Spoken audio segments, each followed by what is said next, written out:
abona The Ben ndetse n'umufasha we bakaba barimo barifotoza asa neza bagaragiwe na Yantare usanzwe ari umutekano w'uyu muhanzi kuva mu minsi ishize cyane kurushwa byaba bitugoye nta kigoye kirimo tuvuze ngo kontra muyumvikanaho cyane n'ibisanzwe ko turumva uyu mu Rwanda afite nimba nabyita ubuturo so mu Rwanda muri Amerika naho ndahatuye ngo ndashaka kubaza The Ben hari akavideo maze iminsi mbonye kuri Instagram y'Inyarwanda uri kumwe na Melodie abantu bari bazi ni video ya vuba hano ni ya kera isaba abakunzi banyu bitege video ikolabo yawe nawe cyangwa n'akavideo ka kera mwagaruye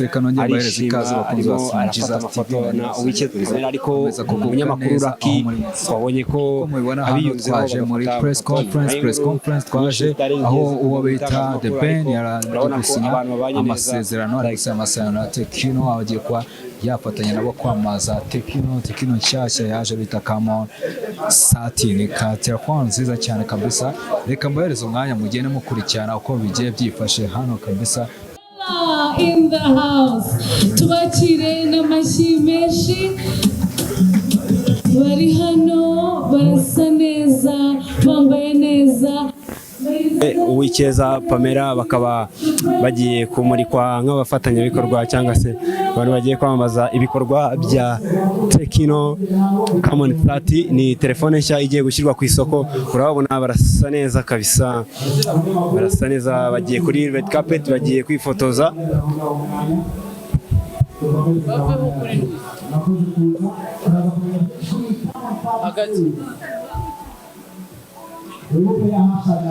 abona The Ben ndetse n'umufasha we bakaba barimo barifotoza asa neza bagaragiwe na Yantare usanzwe ari umutekano w'uyu muhanzi kuva mu minsi ishize n'abantu bombi ubona basa neza baraberewe Yana Ako bimeze harabura iki umufungo warabuze ntabwo wabuze umufungo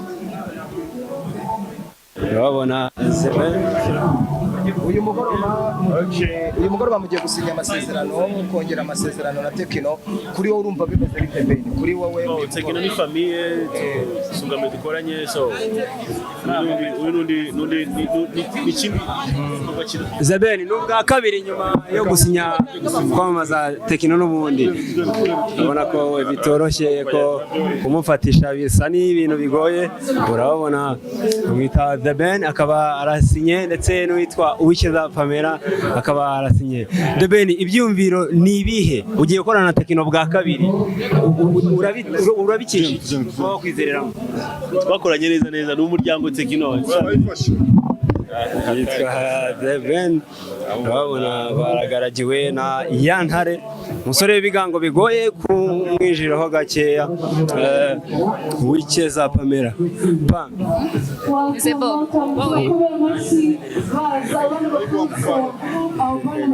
ntabwo byoroshye kubafatisha bombi ni ibintu urabona barasa neza cyane ni The Ben n'ubwa kabiri barimo gukorana na Tekino nyuma yuko The Ben ubwe muri 2020 yari yasinye gukorana nabo kuri miliyoni 40 z'amanyarwanda contract ikarangira bakaza guhitamo kuyivugurura biragaragaza ko bakoranye neza nayo wakoranye na Tekino n'ubundi ubogiye kongera gukorana nayo wowe urasabwa iki kugira ngo iyi Tekino ugiye kwamaza igere ku bagukunda n'abanyarwanda bakeneye kugura iyi ngiyi telefone se amasezerano nayo igihe kingana gite na ndebe naze kutubwira contract n'igihe kingana gite ariko unatubwire ibyo usabwa kuzakora kugira ngo wamaze iyi ngiyi MTN ndayibaza ikibazo kigira kiti ni partnership ya MTN Rwanda na Tekino abakiriya bazagura ino telefone bazitega izihe product cyangwa se izihe serivisi zivuye muri MTN Rwanda, byatewe n'iki kuba muzanye partnership na Tekino? Murakoze cyane.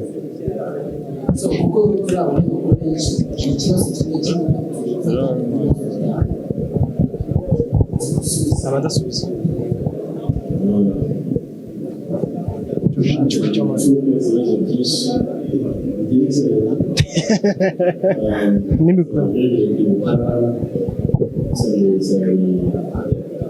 ku mikoranire yawe na Tekino. Ego uburyo mu bintu uzi neza ko bifite akamaro bigiye ku empowering abanyarwanda byaba byo bakora mu buzima busanzwe mu kazi se, so it's ntabwo cyiza nacyo kuko nanjye kuri ndi ndwara Tekino bameze muri kugirira back to the community, so dufite imikoranire itandukanye harimo obviously kumenyekanisha ibikorwa byabo ndetse kugera no kure hashoboka, hanyuma tugenda dusura ama-stations atandukanye bitandukanye kugaragariza abantu ibyiza ibishimira sekitari ikindi igihe kimwe gito hanyuma tubwire kimwe bakora ibigaragara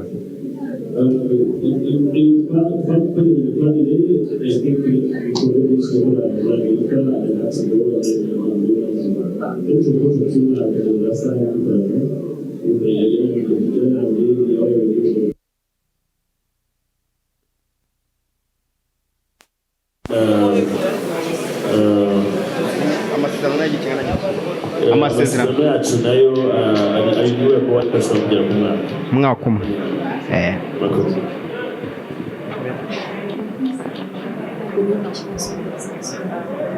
Nakubajije urasabwa gukora iki kugira ngo ugeze Tekino Kamoni 30 series ku bagukunda n'abanyarwanda cyangwa se abakiriya, wowe contract yawe ireshya gute, ingana gute?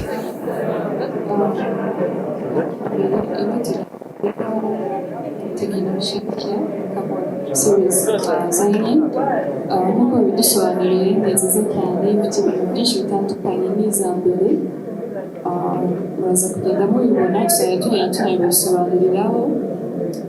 Ikindi nabivugaho ni uko nanjye already namaze kuyikoresha nabonye ibyiza byayo, it's a very nice point. Ibyo ngibyo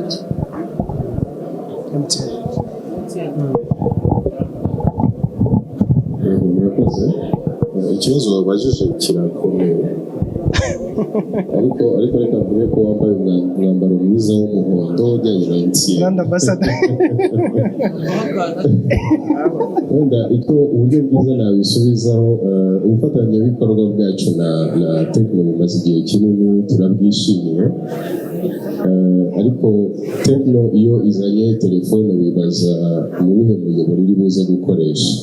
So mu mikoranire yacu myiza hazajya haba harimo simukadi za MTN, nk'uko nabivuze kare, igihe ushyizemo simukadi ya MTN umukiriya azajya ahabwa jiga 15 mu gihe cy'amezi 3, ubwo no kuvuga jiga 5 buri kwezi mu gihe cy'amezi 3. hanyuma nk'uko bagenzi bacu bo muri Tekino bagiye bagaragaza ibiciro, twavuze yuko umuntu wese uri muri MTN Prestige tumuhereza igabanyirizwa rya 5%. So hari ibindi bikorwa byinshi tuzagenda dukomeza dukorana na Tekino nk'abanyamakuru, ntekereza ko ari ikintu tuzakomeza kubonanamo namwe, hanyuma twafasha abanyarwanda kuba bagerwaho n'izi serivisi zigezweho. murakoze. Nitwa Janvier, ndi umunyamakuru mu Rwanda. Ndashaka kubaza The Ben, mu myaka ine ishize ukoranye na Tekino, icyo gihe wakwishyuye miliyoni 42 ukurikije ibyo mwabwiye itangazamakuru. Uyu munsi amakuru aravuga ko baguhaye miliyoni 100. Turayavuze kuza kubiduha comments. Hanyuma ni amasezerano usinye mu gihe abantu bamaze igihe bategereje album, aho aya masezerano aza kugufasha no kuza kubona album hanze muri uyu mwaka. Hanyuma ndashaka kubaza Clever, ni ibiki bidasanzwe umuntu yabwira mugenzi we ati telefone ugomba kuyitega, Tekino iri ku isoko, ni kamwe mwashyize ku isoko, ariko natubwire nyine ku kimwe ngiye kubana na Debe nyuma y'imyaka 4 yose yarishize. Numva ko imyaka 4 yarishize mwarakoranye ariko igihe kiragira cyane, ariko sinaragenda n'abaje Debe muri 2022 nabwo yagiranye amasezerano na Orion iriya kipe, ariko ntabwo twakomeje kubona ibikorwa n'amasezerano yarangiye cyangwa se ibikorwa byakomeje gukora ariko biba ku ruhande. Hanyuma muri MTN mwatubwiye ko ari GB 15, ese GB 5 ku kwezi si nkeya cyangwa niyo package mwashatse kugeza ku bakiriya? Murakoze.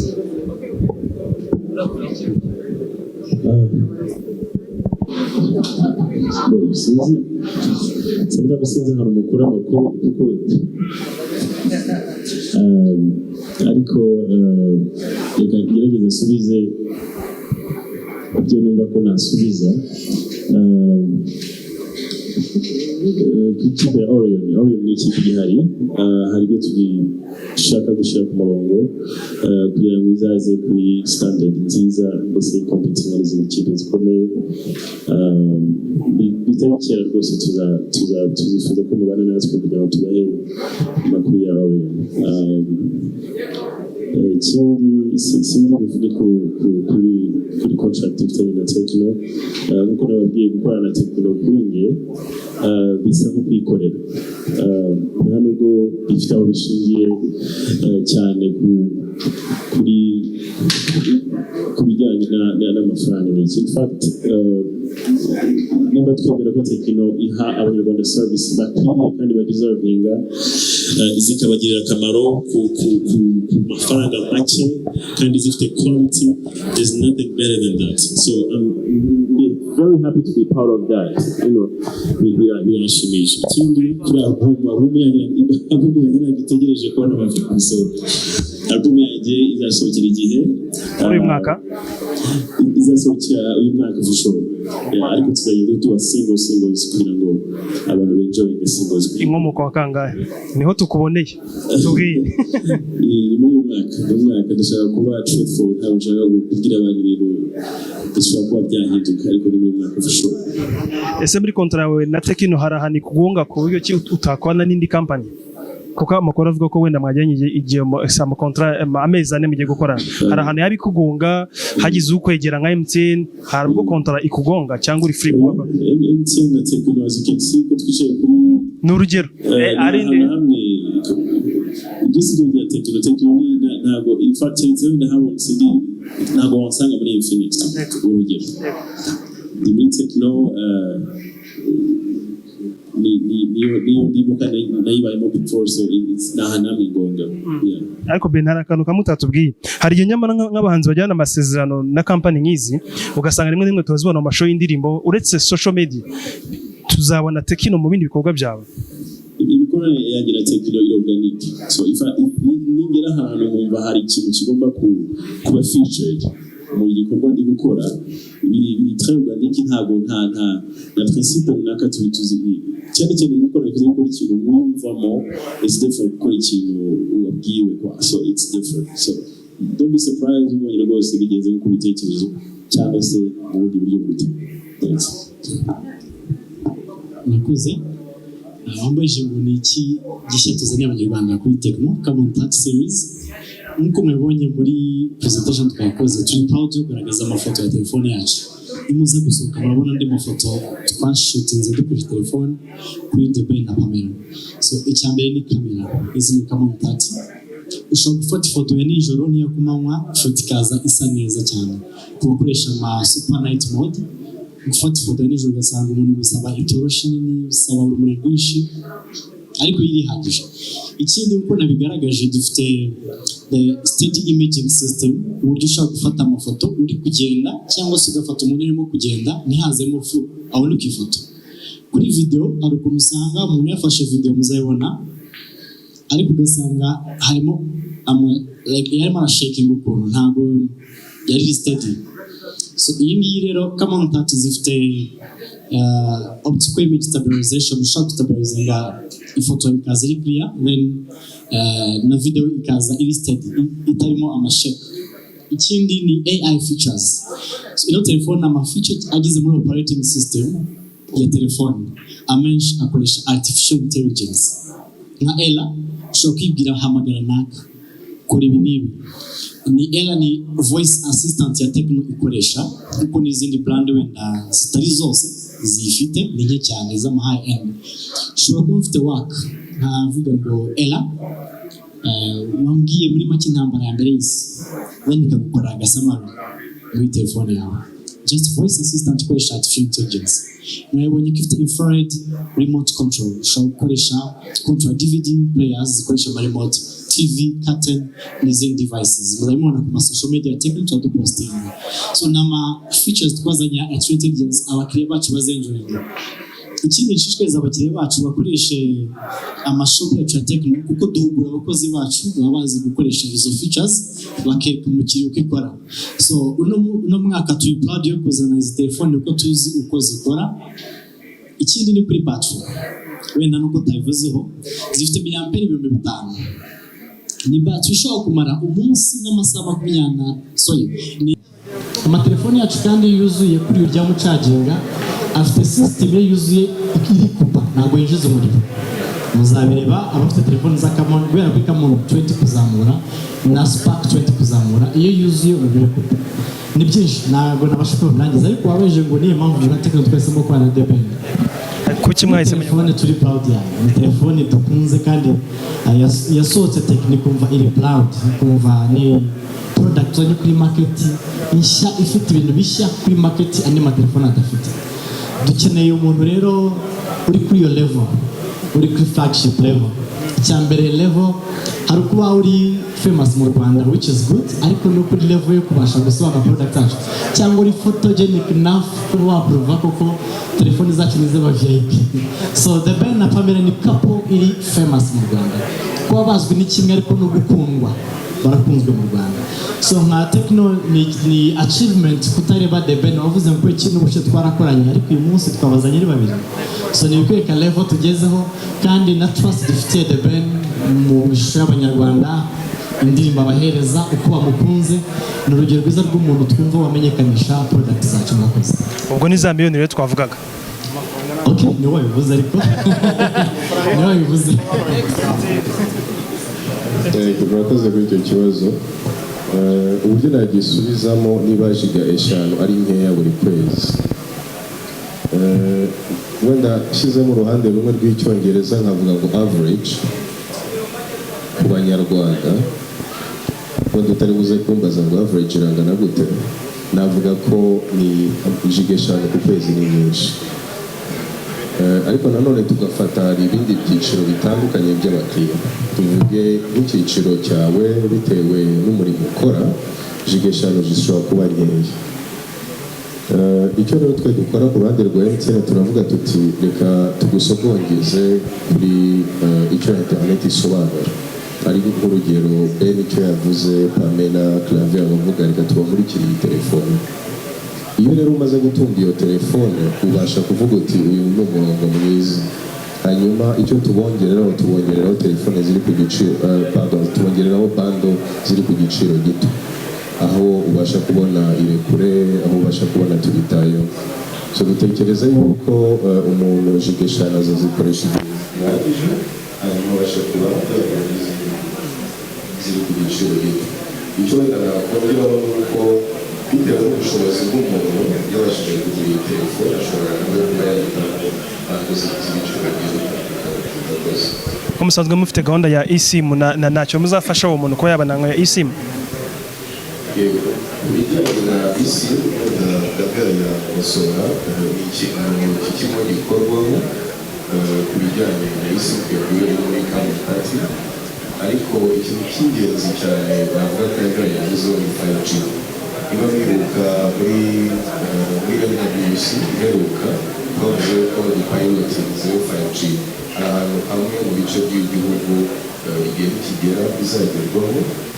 Ikintu twishimira cyane na Tecno nuko mu gihe iyo serivisi zarageze ahantu henshi hatandukanye bizasanga Tecno iri muri telefone nkeya ushobora gusanga iyo serivisi.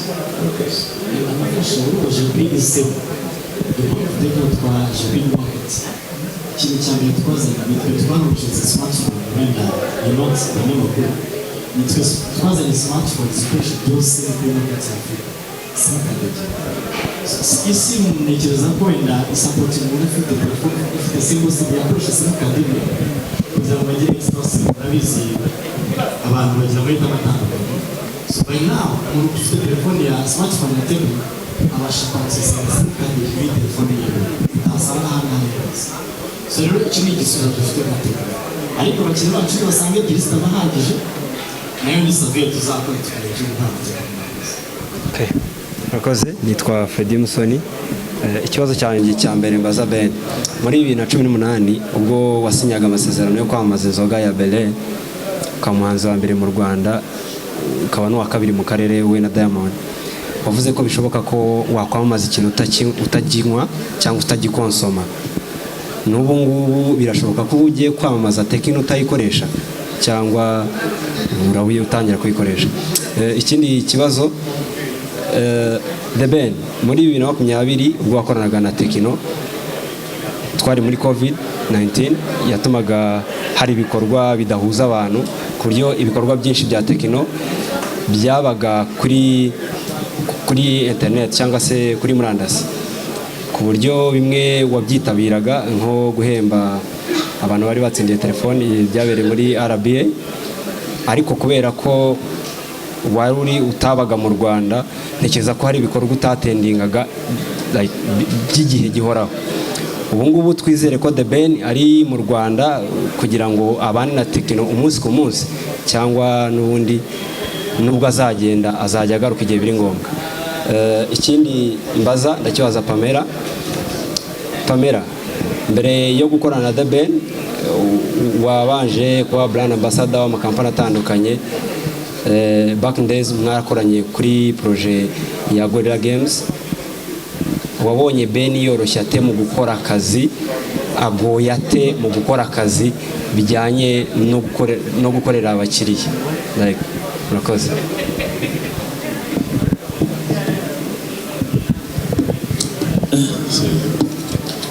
Myaka itambutse. So Freddy yarabajije ariko Freddy nimba mbyibuka neza ikibazo cya Belle ntabwo navugaga ko nagisubije nshaka gushimangira ko ariko yarabajije se Belle ko tuzi ko nta nzoga unywa ndavuga ati how do you know nubwo wenda nta nzoga nkunda muri rusange ariko my favorite champagne is still Belle. So ariko gitana gusubiza ati cyane cyane ko birashoboka gushobora kwamamaza ikintu singomba ngo so ngiye kuri icyo kibazo nsubije nawe direct kucyubajije nkuko nakubwiye gukorana na Tekino bisa nk'ibiri mu maraso so na telefone yabo ndayifite biroroshye cyane kubwira ko na before signing kuri contract nayifite Tekino yanjye nubwo ko twaheranye muri 2020 so I still own the phone kind of keep up na n'izishyashya zose so kuri Tekino kuri yewe ndi umunyamuryango whether hari contract cyangwa se ntihari nta nubwo nicaye hano by'ukuri ndi kuvuga Tekino ntazi ndi kuvuga Tekino nzi ndumva gusubije kuri icyo ngicyo ikindi cyari kuguma mu Rwanda cyangwa kwimuka bizakorohera gukora ibikorwa bya Tekino I've said it before nabivuzeho gati mbere n'ubu nabisubiramo mu Rwanda ni mu rugo aho n'abandi hose iyo tugiye tujya guhaha cyangwa se tukajya kugira ubumenyi runaka dukura ahantu but this is home keretse uramutse umwe uti ntuzongera gufata indege mugira ahantu ujya ntuye mu Rwanda afite niba nabyita ubuturo so ntuye mu Rwanda ntuye muri Amerika naho ndahatuye kandi yari akazi kaba ari akazi focus n'akazi karito so ndumva gusubije kuri cyo nakora ko mu Rwanda turakoze yambajije ngo ni gute binyorohera gukorana na Ben. Reka mbanze uko byoroshye. Biroroshye cyane kubera ko he's my husband and urumva turahorana igihe cyose, so niyo yageze mu kazi urumva tuhita nyine dukorana nk'uko dukorana ibindi bintu byose. Uko bigoye rero sinzi ko navuga ko bigoye. wowe nari umuntu ugira amategeko ari straight abo wica akazi cyangwa se ari umuntu we wica akazi bikagusaba ko yego to be honest ukuntu bigoye both of us ntabwo turi abantu bajya bakorana bigoranye ko twese dukunda gukora, so birotworohera cyane kurusha uko byaba bitugoye. Nta kigoye kirimo. tuvuze ngo kontra muyumvikanaho cyane n'ibisanzwe ko turi umwe.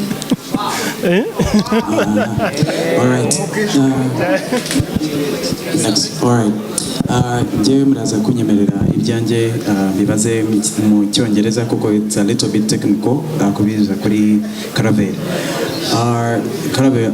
There's been a lot of complaints. My name is Bright Niyonzima Bashir, City Radio.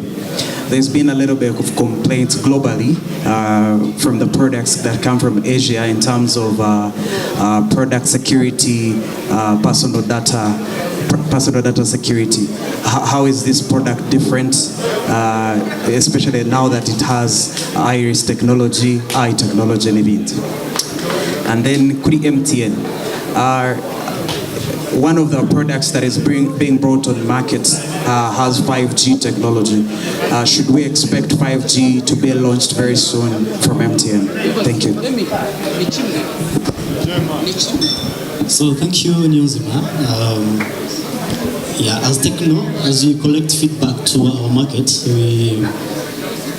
we understand the complaints from our customers, but this awareness, because in Techno, in our iOS, our operating system as Techno, we have Techno Cloud. It's called Techno Cloud. Each person or each our user, they have to log in, then they create account in that Techno Cloud. So when you have an account, so your smartphone, even your data, they are safe. Because if a person will try to break in using your cloud, it requires some passwords and other like facial recognition, things like that. So maybe most of our customers, they don't use that Techno Cloud because each of our phone has the Techno Cloud.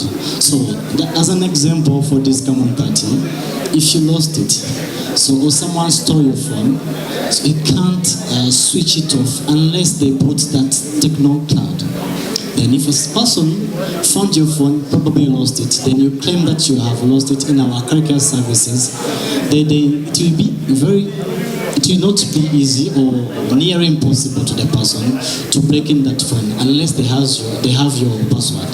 So what we do in our shops, our promoters try to teach our customers about that Techno Cloud as a security system, like keeping your data and securing them.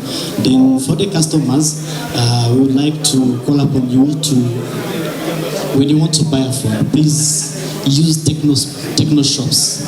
Those shops we're having, they have we have our staff there. Then you have our materials, they are very unique, you can tell. So they are capable of explaining you about how you can protect your data. Thank you.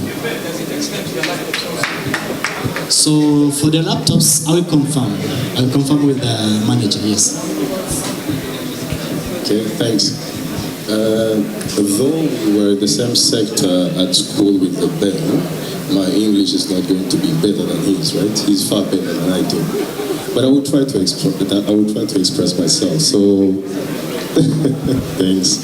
So when it comes to when will MTN be able to roll out 5G across the country? So we demonstrated how powerful 5G during MWC. And one of the use cases, for example, were to say, can we help in the health sector for someone to be treated easily when the doctor is abroad. So there are many reasons that will take us to roll out 5G across the country, starting with those kind of use cases. But specifically to what Techno has demonstrated, to roll out such a program, such a network required to have the consumer demand. So the consumer demand on 5G when it comes to the affordable devices is still very low, to an extent that that's the reason that we are sitting together with Techno and the brand ambassadors to say, let's help people to get 5G smartphones with the use case that we are already demonstrating with around 900 or even 1 million people that are now on 4G. By that time we have enough 5G devices on the network. We will be able now to deliver on the 5G network. So that's how I can easily respond to it. But in a normal situation, I would say it's a $1 million question, and thanks for asking that question. Yes. Asigaye ikibazo kimwe. Ikibazo kimwe. Aragifite. Nitwa Patrick. Nitwa Patrick the Entertainer kuri Instagram. Abantu banamfollowing. Umufana ukomeye cyane wa Pamella. Ngo ndashaka kubaza The Ben araka video wamaze iminsi mbonye kuri Instagram y'Inyarwanda uri kumwe na Melodie.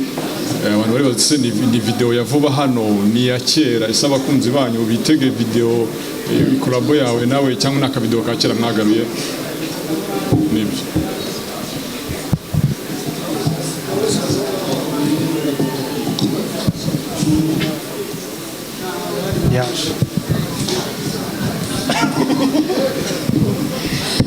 Murakoze ndashaka kubaza Techno, twakunze kubona mwaribanze ku byiza biri mu gukorana na The Ben na Pamella nk'umuntu umwe, ariko se mwaba mwaratekereje, ntabwo ari byo twifuza, ariko baramutse bagize ikibazo kuba mwababura bombi kuko ari umuntu umwe, mwabitekerejeho? Batari kumwe, umwe ari i Kigali undi ari iwe. Ni umuntu umwe, bivuze ngo uyu umwe agize ikibazo n'undi ashobora kuba ari muri icyo kibazo. Mwatekereje kuri icyo kintu ko umwe aramutse agize ikibazo bose mwababura? Yarwaye. Okay, cyambere ntabwo twana The Ben twarebye kuri views afite kuri Instagram cyangwa se YouTube whatever, indirimbo afite gusa. The Ben afite izindi company agiye akora kandi afite na reputation kuba twarakoranye, so he's professional.